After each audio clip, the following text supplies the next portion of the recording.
call this meeting to order. We have quite a lot of things to get through, and it is a truncated schedule, so if people could take their seats, it would be much appreciated. Thank you very much.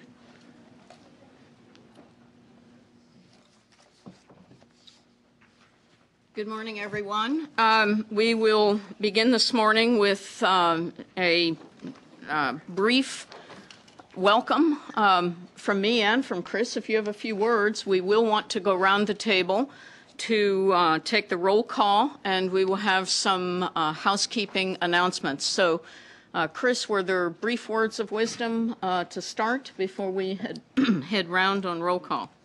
I'll leave it to you to decide on the wisdom part. I would just like to say how honored I am to be nominated as chair of this committee, and it does really important work.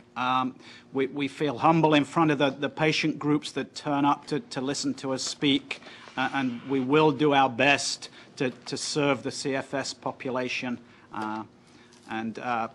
I really am excited about this coming year. There's a lot of great developments in the field that I hope that CFSAC can help push forward. So welcome and thank you very much. Thank you, Chris. I will go through the roll for the record. I will note that we do have 5 new members joining us this morning. We have a 6th member who will take office in July when Jason Newfield rotates off, and that member will be then, he's here as a special expert, and will be sworn in this summer and participating in subcommittee meetings as needed moving forward.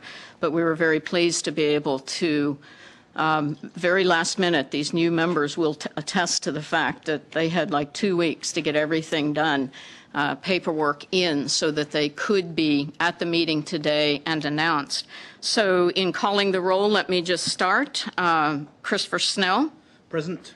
Dane Cook. Present. He's a new member. Ron Glazer. Here. Arthur Hartz. Here. Eileen Holderman. Here. Also a new member. Michael Houghton. Did I get that correct? Yes. Yeah. Okay. A new member. Leonard Jason. Here.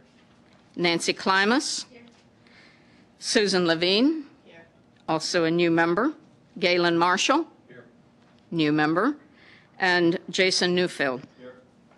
Let me just call the ex officios for the record as well. Mike Miller. Here. Mark Cavalier-Cole. Here. Deborah Willis-Fillinger. Here. Eleanor Hanna. Here. Cheryl Williams has a substitute who is, yes, Kevin Palmer. And Mike O'Connor. Here. And we have joining us again as special expert, but depending on charter deliberations, the committee has requested many times that AHRQ, the Agency for Healthcare Research and Quality, join among the ex officios. So again, in a special expert capacity, Christine Williams joining us from AHRQ, and she's here. Very good. Thank you. Now, it's my distinct pleasure, housekeeping, I'm sorry, it's not always a distinct pleasure on housekeeping. You all were given your little red wristbands that identify you as guests of the government today. You are on the 8th floor. It's labeled PH on the elevator. That's not for public health. For some odd reason, that's penthouse. But we've met in this room before. It's very familiar to everyone. There are restrooms just outside the door, just by the registration table, and the cafeteria is just across more or less from the elevators. If you do need to leave the building, you will need to come back through the front entrance. Do not remove that red wristband, or you have to go through that process all over again.